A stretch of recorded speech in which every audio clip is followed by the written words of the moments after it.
My name is Tanya, and for 15 years I was the invisible chef behind every family holiday. I poured my heart into creating perfect meals while they laughed, took photos, and made memories without me. Nobody noticed my absence from family albums or my exhaustion at the end of each celebration.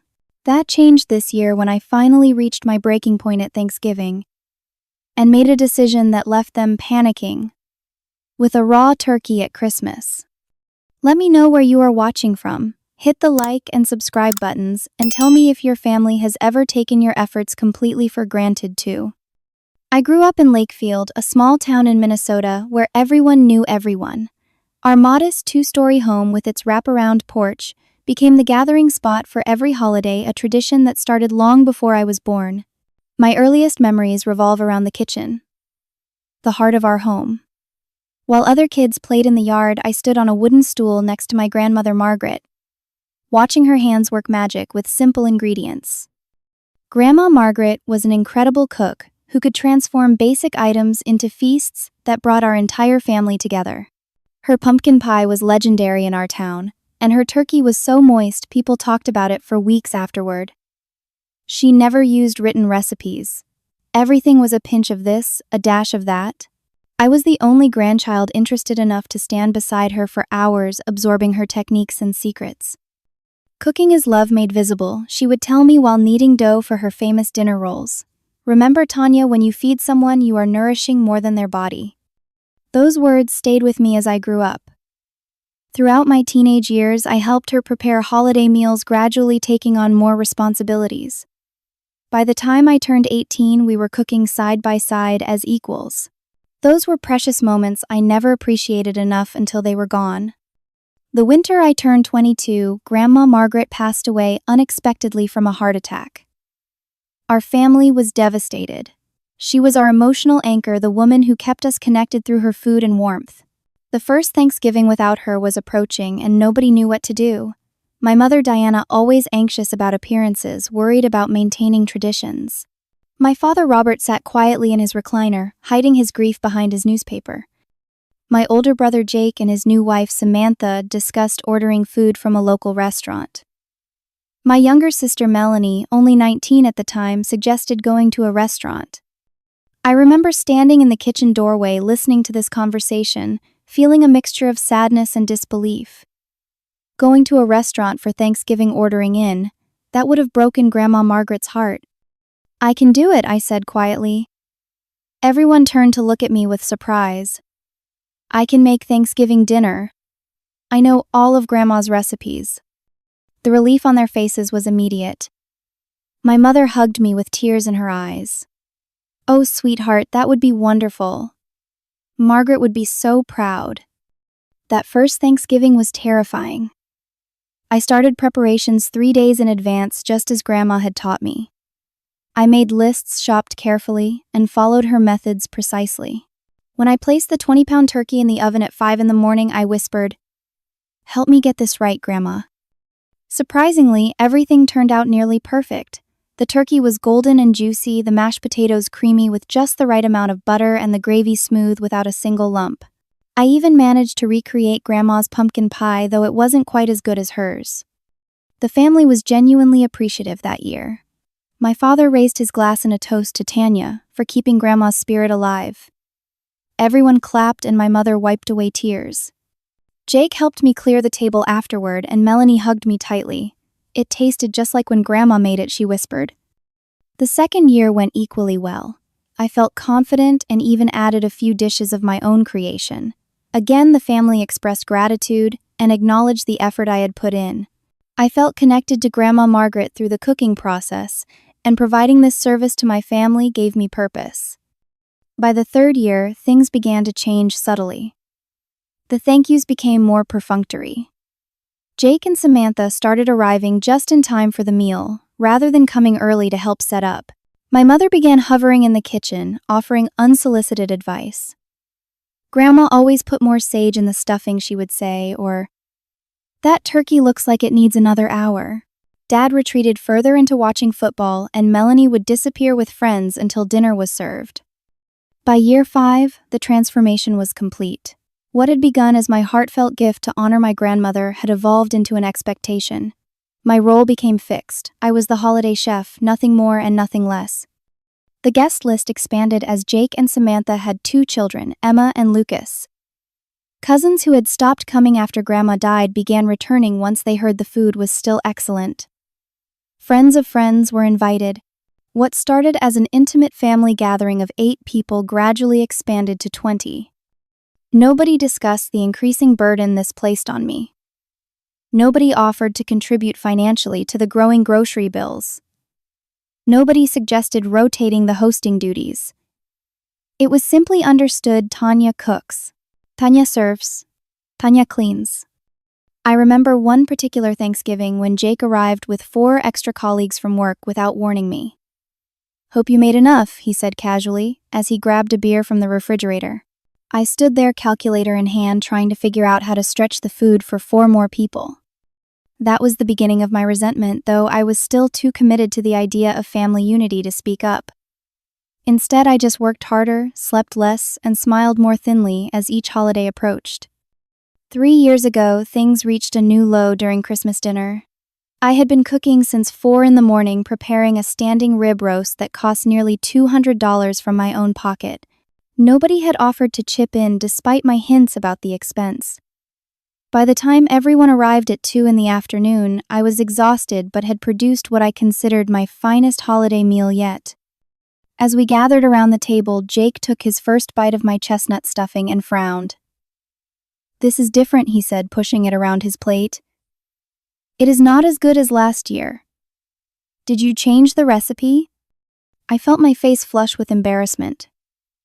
"No, it is the exact same recipe I always use."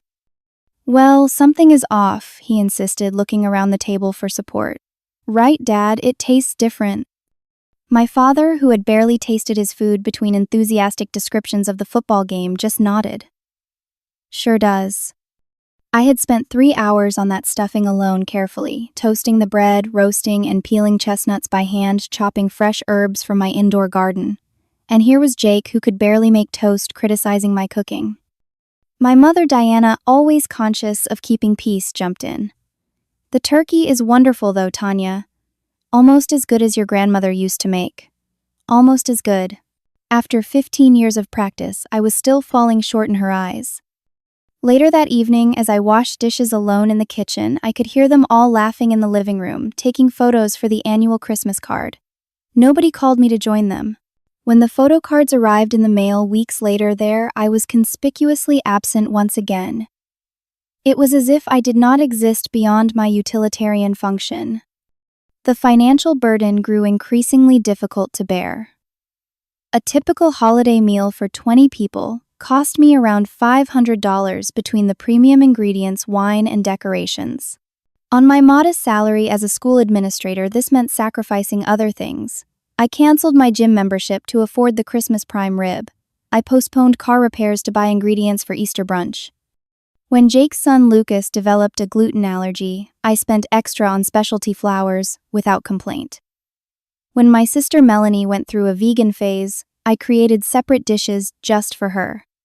Not once did anyone offer to contribute. Not once did anyone acknowledge the financial strain. When I tried bringing it up casually, my mother would say, "But you are so good at it, sweetheart." And anyway, we all contribute in different ways. Those different ways remain mysterious to me. The physical toll was equally significant. Standing for 12 hours straight aggravated my back problems. The stress triggered migraines. I would often go to work the day after a holiday physically ill from exhaustion. One Christmas, I developed shingles. 2 days later, likely triggered by the stress and fatigue. I made several attempts to ask for help over the years.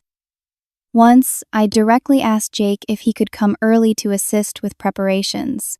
"Sorry, sis, I promised to take the kids sledding that morning," he replied without a hint of regret. When I asked Samantha if she could bring a dessert, she agreed but showed up with store-bought cookies still in the packaging.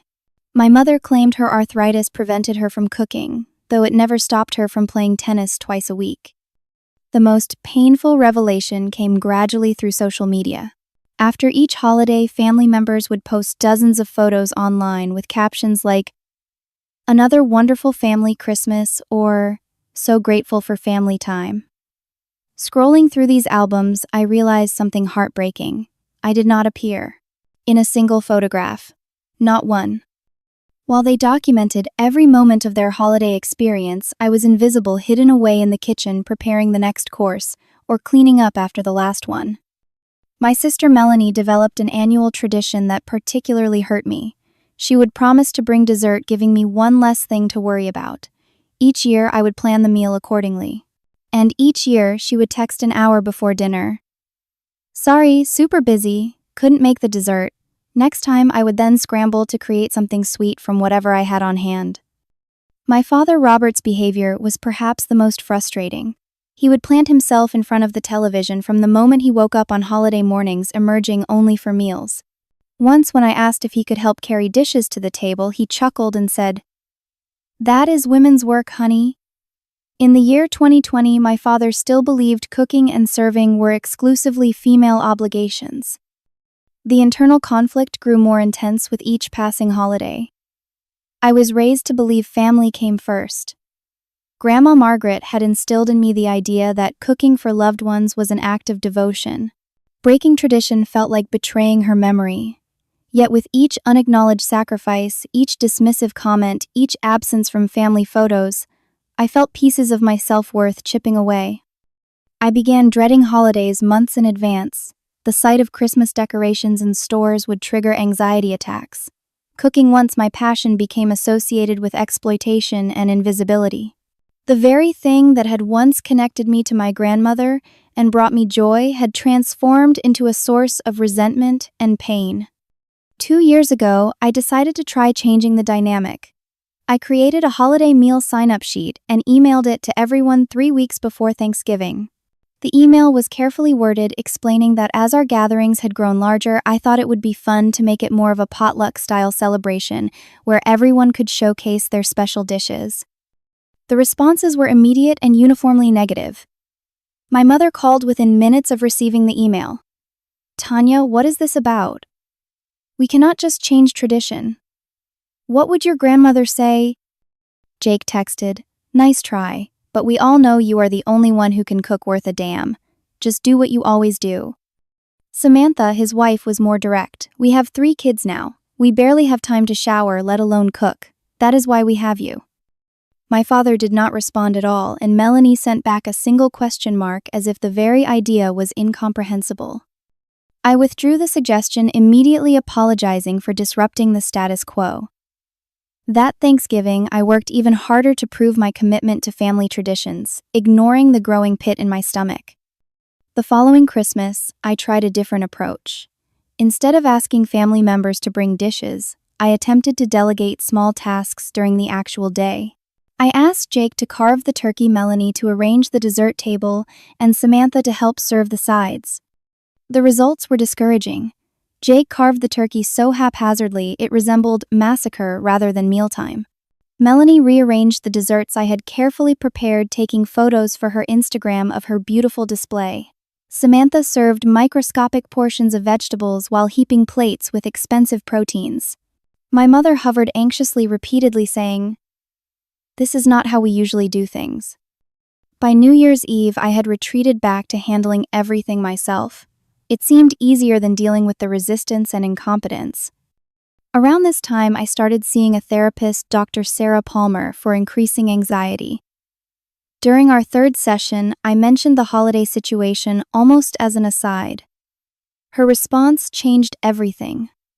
"Tanya," she said gently, "what you are describing sounds like a classic pattern of exploitation. You are being taken advantage of by the people who should value you most." I defended my family immediately. They are not bad people. They just do not realize how much work goes into these meals. Dr. Palmer tilted her head. After 15 years, they do not realize, or they simply do not want to know, because the current arrangement benefits them while costing you dearly. That question haunted me for weeks afterward.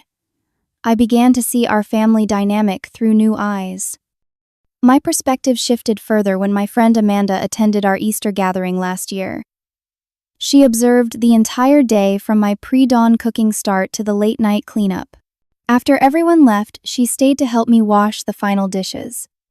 "Can I say something without you getting mad?" she asked, carefully drying a serving platter. "Of course. They treat you like hired help, not family," she said bluntly.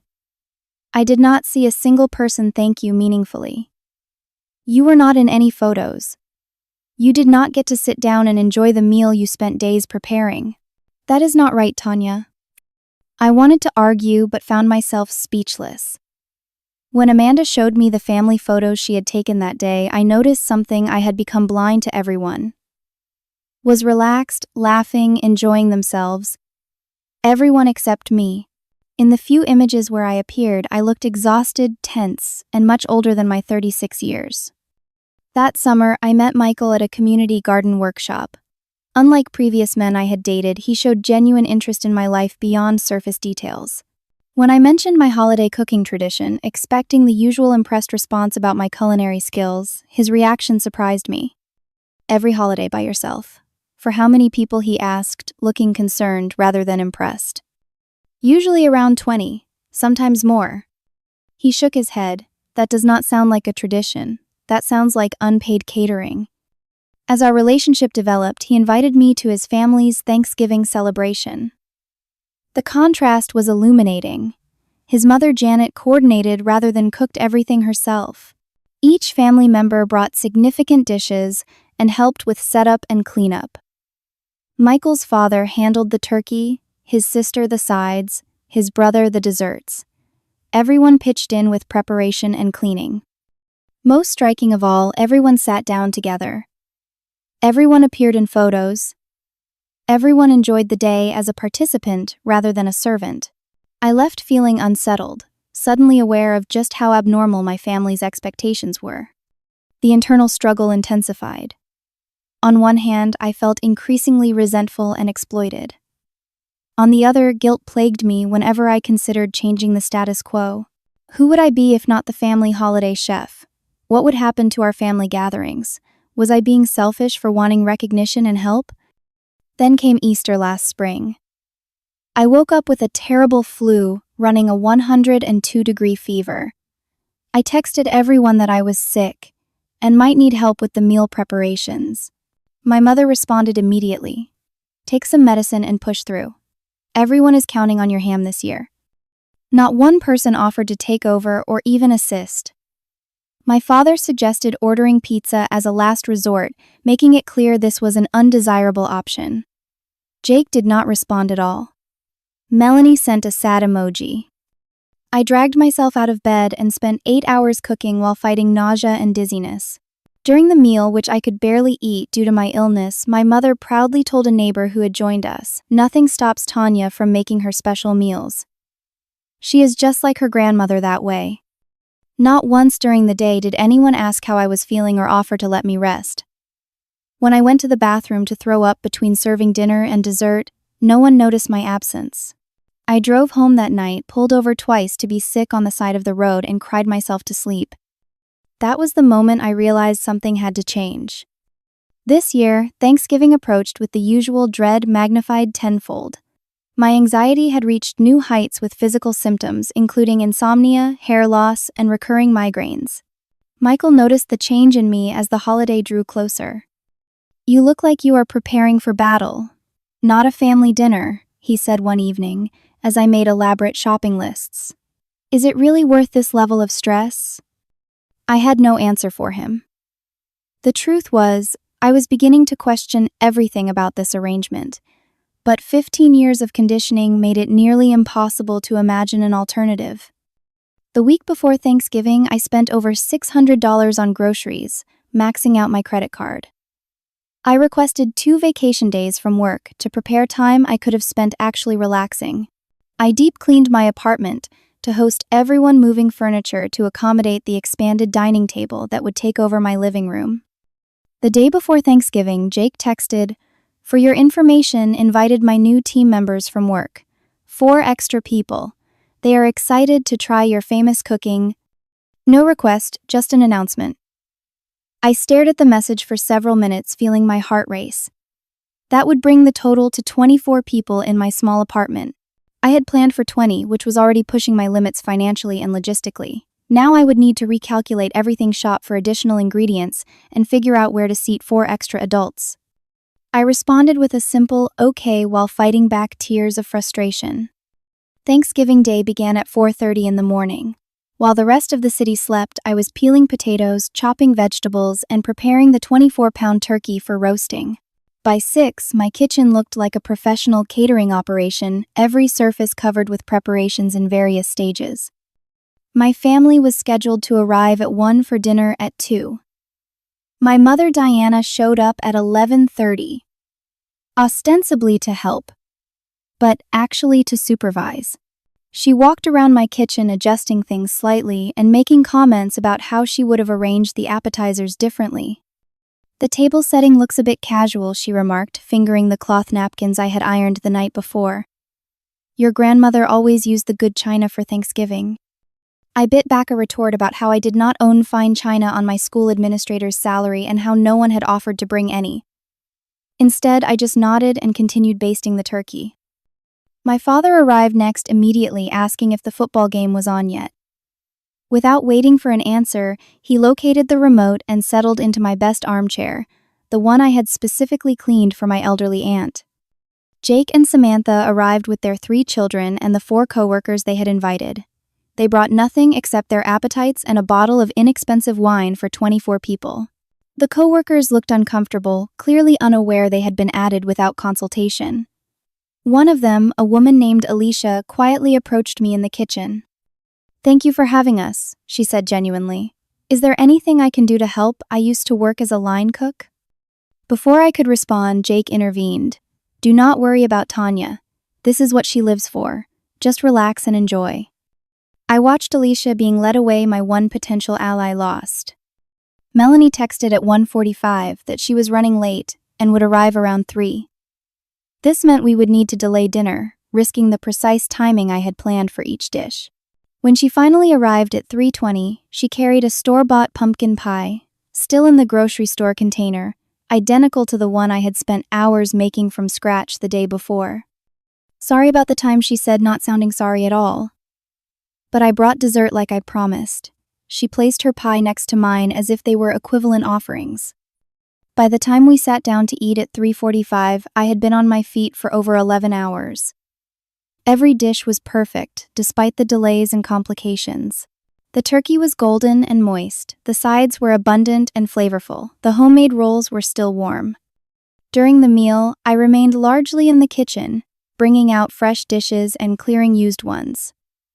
When I did sit, it was only for a few minutes before someone needed something. "Tanya, can you get more gravy, Tanya? We are out of cranberry sauce." Tanya Lucas dropped his fork. As I moved between kitchen and dining area, I overheard my family discussing Christmas plans. My mother was saying Tanya will do prime rib again, right? That was so delicious last year. Jake chimed in, "And make sure you do those truffle mashed potatoes. Worth every calorie." They were planning my next performance without even including me in the conversation. Not asking if I wanted to host again, not suggesting anyone else take a turn, not offering to contribute. Just assuming I would continue in my role as the family chef indefinitely. The final straw came during dessert. As everyone praised Melanie's store-bought pie, which several people mistakenly believed she had made herself, my father patted his stomach and announced to the table, "We are so lucky Tanya never married or had kids. Means she has time to keep these traditions going for all of us." The table erupted in laughter and agreement. I stood frozen by the dessert table, the hot coffee pot trembling in my hand. The casual cruelty of his comment laid bare what I had suspected for years. My role was defined by what I provided, not who I was. My personal life was valued only insofar as it left me available to serve them. For the first time in 15 years of holiday cooking, I spoke up. "Actually," I said, my voice quavering slightly, "I have been feeling for a while that this arrangement is not working for me anymore. I put thousands of dollars and countless hours into these meals every year, and I do not feel appreciated." The table fell silent. My mother recovered first. "What do you mean? Not appreciated? We always say how good everything is." Complimenting the food is not the same as appreciating the person, I replied, surprising myself with my clarity. I am never in family photos. No one offers to help financially or practically. I am treated like a caterer, not a family member. My brother Jake scoffed. You are being dramatic. This is just what you do. No one forced you to take this on. That is not fair, I said, feeling heat rise to my face. When Grandma died, everyone was relieved when I volunteered. But what started as a gift has become an expectation. I have not enjoyed a holiday in years because I am always working. My father waved his hand dismissively. You are just sensitive. Nobody asked you to go all out like this. We would be happy with something simpler. That comment, after 15 years of them expecting and accepting elaborate meals, broke something in me. I placed the coffee pot down carefully before my shaking hands could drop it. I need some air, I said quietly, and walked out onto my small balcony. No one followed me. Through the glass door, I could see them resuming their conversations, some rolling their eyes, others shrugging. My absence, like my presence in the kitchen all these years, barely registered. I stayed outside until I heard people beginning to leave. I went through the motions of saying goodbye, accepting casual thanks and hugs. Not one person acknowledged our earlier exchange. Not one person asked if I was okay or offered to help clean up. After everyone left, I surveyed my apartment. It looked like a restaurant after a busy service, dirty dishes everywhere, food scraps on the floor, spills on the tablecloth chairs, askew. 5 hours of cleanup awaited me following 11 hours of cooking. I sat down among the mess and cried for the first time in years. Then I texted Michael, "Can you come over? I need to talk." That night, surrounded by the debris of Thanksgiving dinner, I made a decision that would change everything. Michael arrived within 20 minutes of my text, took one look at my tear-streaked face amid the disaster zone of my apartment, and wordlessly began loading the dishwasher. We cleaned in companionable silence for an hour before sitting down with cups of tea at my cleared kitchen table. "Tell me," he said simply. The whole story poured out of me: 15 years of increasing demands, decreasing appreciation, and mounting resentment. The financial burden, the physical toll, the emotional cost. The breaking point at tonight's dinner, and my family's dismissive response. Michael listened without interrupting. When I finally ran out of words, he asked a question that changed everything. "What do you want to do about Christmas?" Not how can you make them understand, or maybe they just do not realize. Just a simple acknowledgement that this was my decision to make. "I do not want to cook," I replied immediately, surprising myself with the certainty in my voice. "I do not want to host. I do not want to be in that kitchen watching everyone else enjoy a holiday that costs me so much." "Then do not," he said. "You can say no, Tanya." The concept was simultaneously terrifying and exhilarating. Could I really just opt out? After 15 years of established expectations, where would I go, I wondered aloud. What would I do instead? Michael's eyes lit up. "Remember how I mentioned my friend has that beach house in Florida they are not using this winter? We could go there, spend Christmas on the beach instead of in a kitchen." The image was so appealing it almost hurt. Sunshine instead of kitchen heat. Sand between my toes instead of aching feet on hard tile. The sound of waves rather than family demands. Most importantly, being a participant in my own holiday rather than a provider for everyone else's. They would never understand, I said, though the idea had already taken root. They would think I was being selfish. Maybe Michael acknowledged. Or maybe this is the wake-up call they need. Sometimes people do not value something until it is gone. Over the next few days, the idea transformed from a fantasy into a plan. Michael confirmed the beach house was available. We found reasonably priced flights. I requested vacation time, which I had in abundance since I rarely took days off except to prepare for family gatherings. The hardest part was figuring out how to inform my family. A group text seemed too impersonal for such a significant announcement, but individual conversations risked being manipulated or having my words twisted when retold. After much consideration, I decided on a carefully worded email that would go to everyone simultaneously. I spent hours drafting it, trying to balance honesty with kindness. The final version read, "Dear family, After much reflection, I have decided not to host or cook for Christmas this year. For 15 years, I have poured my heart, time, and finances into creating our holiday meals. While I began this tradition with joy to honor Grandma Margaret's memory, it has evolved into an arrangement that no longer feels balanced or sustainable for me. I realize this comes as a surprise, but Thanksgiving made me recognize how much these expectations have been affecting my physical and emotional health. I will be taking a true holiday this Christmas, spending it away from home. I am happy to share recipes if anyone wishes to continue the traditional meal. Perhaps this can be an opportunity for new traditions to emerge, where responsibilities are shared more evenly. I love you all, and look forward to seeing you in the new year. Tanya? I read it over 20 times before finally hitting send on December 1st, giving them more than 3 weeks' notice before Christmas. Then I turned off my phone and went for a long walk, knowing the responses would be immediate and likely heated. When I returned and checked my messages, I found exactly what I had expected. My mother had called 7 times and left voicemails ranging from confused to hurt to angry. The first began, "Tanya, what is this email about? Call me immediately." The last ended with, "You are ruining Christmas for everyone. I cannot believe you would do this to your family." Jake had texted, "Is this a joke? Who exactly is supposed to cook everything now? You cannot just bail on 15 years of tradition because your feelings got hurt." Melanie's message was shorter but equally telling, "Oh my god, drama much. But seriously, can you send me your stuffing recipe just in case?" My father, surprisingly, was the only one who called just once and left a measured message. "Tanya, this is your father. I am sorry if we have taken you for granted. Let us talk about this before you make any final decisions." The pressure continued mounting over the next 2 weeks. Daily calls, texts, and even an unexpected visit from my mother, who showed up at my apartment with grocery lists and cookbook references just in case you change your mind. My sister switched tactics from dismissive to flattering. "No one makes Christmas dinner like you do. It is your special talent." Jake attempted guilt. "The kids are going to be so disappointed. Emma was just saying how much she looks forward to your mashed potatoes all year." The manipulation was transparent but still effective. I found myself wavering the lifetime of conditioning to put family needs before my own, difficult to overcome. During one particularly weak moment, I almost canceled the flights. Michael provided steady support without pushing me either way. "Whatever you decide, I am with you," he assured me.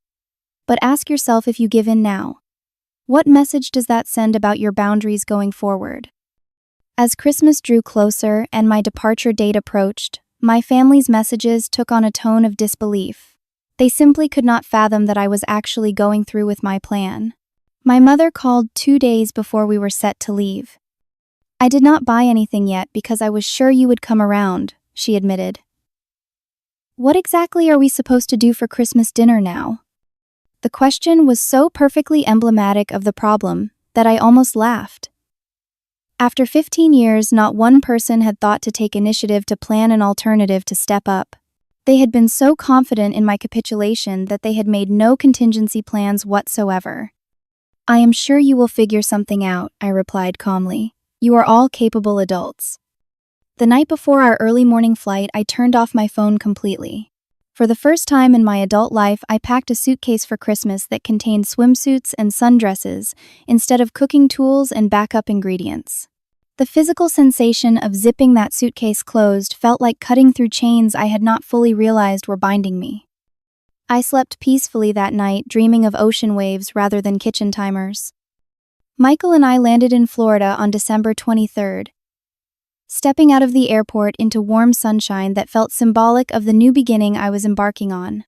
The beach house was even more beautiful than the photos, a cozy one-bedroom cottage with a deck overlooking the ocean. The refrigerator had been stocked with basics, as arranged but noticeably absent were the dozens of specialty ingredients I would have been managing at home. That evening, we walked along the shoreline as the sun set, collecting seashells and talking about everything except family drama. For the first time in recent memory, I felt the knot of tension in my shoulders begin to release. That night, I slept for 10 uninterrupted hours. something that hadn't happened during a holiday week in 15 years. Christmas Eve morning, we had a leisurely breakfast on the deck watching dolphins play in the distance. Around noon, I finally turned my phone back on, bracing myself for the onslaught of messages. They came in a flood. 37 text messages, 15 voicemails, and 22 emails. Most were from my immediate family, but some were from extended relatives who had apparently been recruited to add pressure. The tone had shifted from disbelief to panic. My mother's texts chronicled her growing realization that I wasn't coming to save the day. 8:00 a.m. Just checking when you will arrive to start preparations. 10:15 a.m. We are all waiting for instructions. Please call as soon as possible. 12:30 p.m.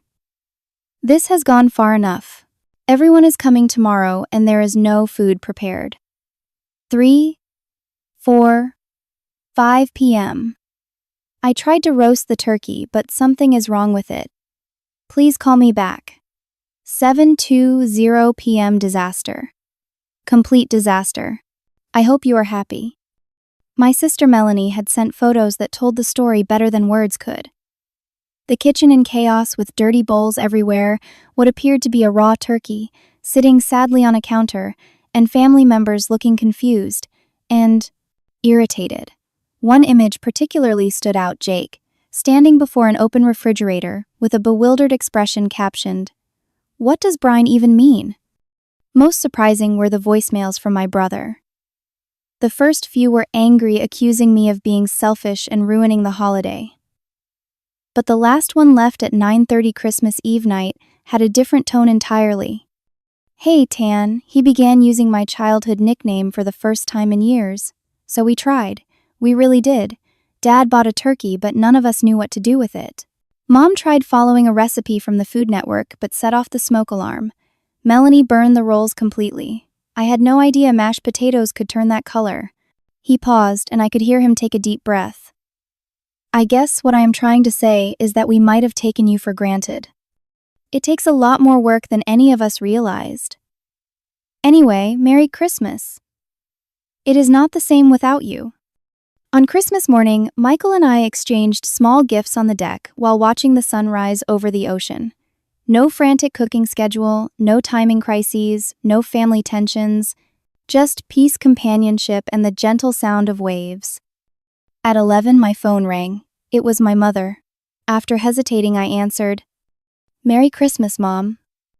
There was a pause, then her voice sounding smaller than I had ever heard it. "Merry Christmas, Tanya. Are you having a nice day?" The question seemed to cost her effort, acknowledging as it did that I existed beyond my function to the family. "I am," I replied honestly. "It is beautiful here, peaceful." Another pause. "We ordered Chinese food," she said finally. "The turkey was, well, it was not edible. None of us knew what we were doing." "I am sorry the meal didn't work out," I said, surprised to find I genuinely meant it. "No, I am the one who should be sorry," my mother said, her voice catching. I did not realize how much you did for us all these years. How much we depended on you. How much we took for granted." It was the apology I had wanted for years, though I had never expected to actually receive it. Later that day, my sister called too. "This was the worst Christmas dinner ever," she announced without preamble. "Nothing tasted right. The potatoes were lumpy. The gravy had actual chunks in it. Jake tried to make stuffing that was somehow both burnt and raw." I waited for the guilt trip that would surely follow, but instead Melanie surprised me. "I never knew how hard you worked," she said quietly. "All these years I just showed up and enjoyed. I never thought about what went into it. That was not fair to you." Throughout the day, texts trickled in from various family members, many containing photos of their Christmas gathering that looked markedly different from previous years. The dining table was less formal, the food clearly improvised. But something else stood out: they were all in the pictures. Everyone had been part of the experience, for better or worse. Jake's wife Samantha sent a particularly telling text. "The kids asked where you were and why the food was so bad this year. We had a good conversation about appreciation and not taking people for granted. They want to learn some of your recipes so they can help next time. My father, never one for phone calls, surprised me by calling that evening. Well, we survived, he said gruffly. Though I would not call it Christmas dinner as we know it. I am glad you managed, I replied, unsure where the conversation was heading. Look, Tanya, he said after an awkward pause. I said something thoughtless at Thanksgiving about you not having your own family. The truth is, you have given up a lot to take care of us all these years. That comment was out of line and I apologize. Coming from my father, who had never apologized for anything in my memory, this was momentous. Social media told another interesting story. My family members, who typically posted idealized holiday images, shared more honest content this year. My brother posted Christmas 2023, the year we learned cooking is actually hard work, newfound respect for it, Tanya. My sister's Instagram featured a photo of burned dinner rolls with the caption, turns out holiday magic doesn't just happen. Sorry at Tanya for never helping. Lesson learned.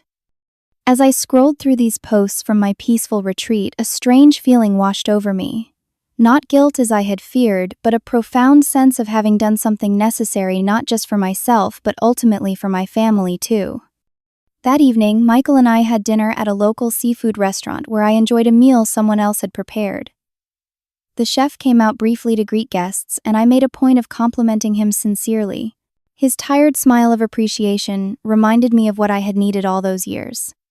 How are you feeling about everything? Michael asked, as we walked along the moonlit beach after dinner. I considered the question carefully. Lighter, I finally answered, like I set down a burden I did not realize was crushing me, but also hopeful. Their responses weren't what I expected. Sometimes people can surprise you when you give them the chance, he said, squeezing my hand. For the first time in 15 years, I appeared in holiday photos, not as the background figure briefly escaping the kitchen, but as the center of my own experience. My smile in those images was genuine, relaxed, present. I was living my holiday rather than facilitating everyone else's. As we prepared to return home after the new year, I felt a mixture of emotions. Part of me worried that the family's realizations would be temporary, that things would revert to old patterns once the shock wore off. But another part felt fundamentally changed. I had discovered I could say no, could prioritize my needs, could exist beyond my utility to others. That knowledge could not be unlearned. Returning home in January felt like stepping into a new reality. The woman who left her apartment in December was not the same one who returned. I had proved to myself that I could break patterns, set boundaries, and survive the fallout. More than survive, thrive. I deliberately scheduled a family meeting for mid-January once holiday emotions had settled. We gathered at a neutral location, a private room in a local restaurant where everyone would be on equal footing. I arrived early to collect my thoughts, reminding myself to speak from a place of honesty rather than accumulated resentment. My family filed in with uncharacteristic solemnity. Gone was the casual entitlement I had grown accustomed to. Instead, they seemed cautious, perhaps even a little contrite. We ordered drinks and appetizers, making small talk until everyone was settled. Thank you all for coming. I began, my heart racing despite my preparation.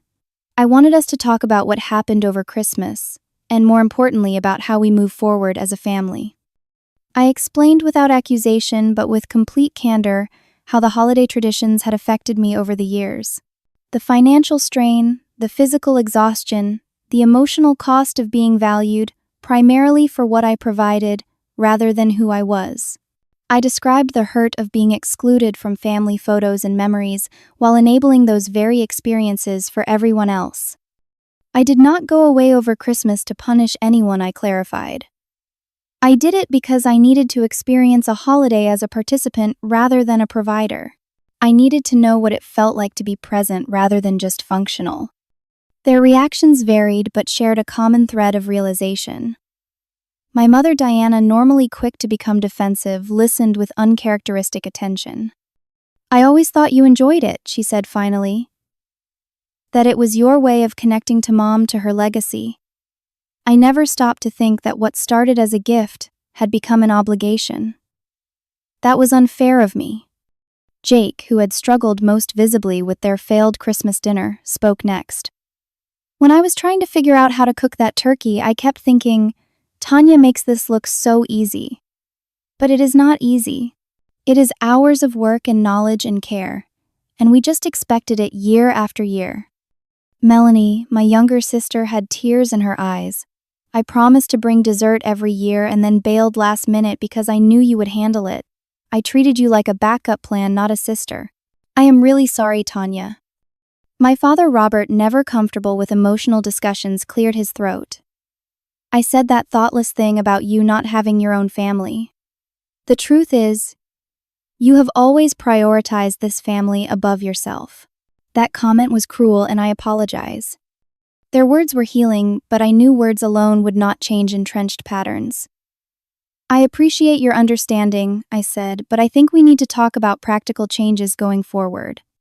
Together, we created a new approach to family holidays. First, we would rotate hosting duties among those with suitable homes. Second, each gathering would be potluck style, with everyone bringing significant dishes. Third, costs for the main protein, and shared items would be divided equally. Fourth, everyone would participate in setup and cleanup. My brother Jake, surprising me, completely volunteered to host Easter. I want to learn how to cook some basic dishes, he admitted. Maybe you could teach me your mashed potato recipe. The ones I made at Christmas were basically paste.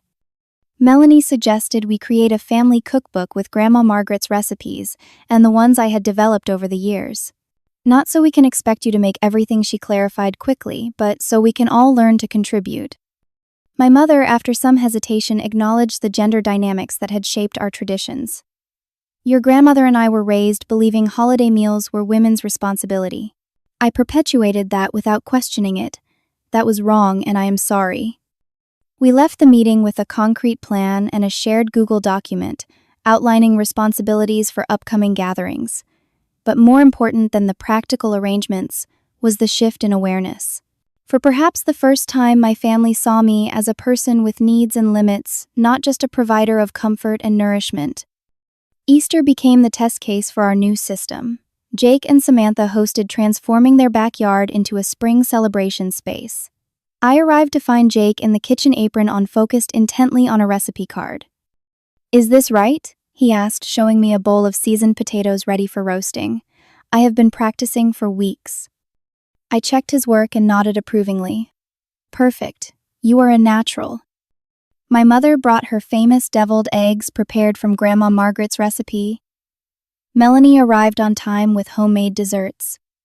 My father, to everyone's shock, had prepared a ham following a YouTube tutorial. I contributed several side dishes, but the difference was profound.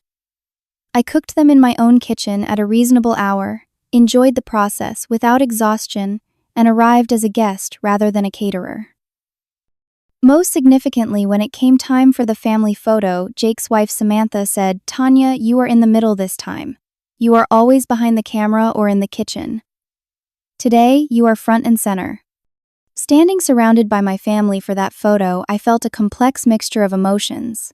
Vindication that my stand had created change, gratitude that they had been willing to learn, and a deeper sense of connection, now that our relationship had become more balanced. The journey from resentment to assertiveness was not easy or straightforward. There were awkward moments as we all adjusted to new roles and expectations. My mother occasionally slipped into old patterns of assuming I would just handle certain dishes. Jake burned the dinner rolls at his first hosting attempt.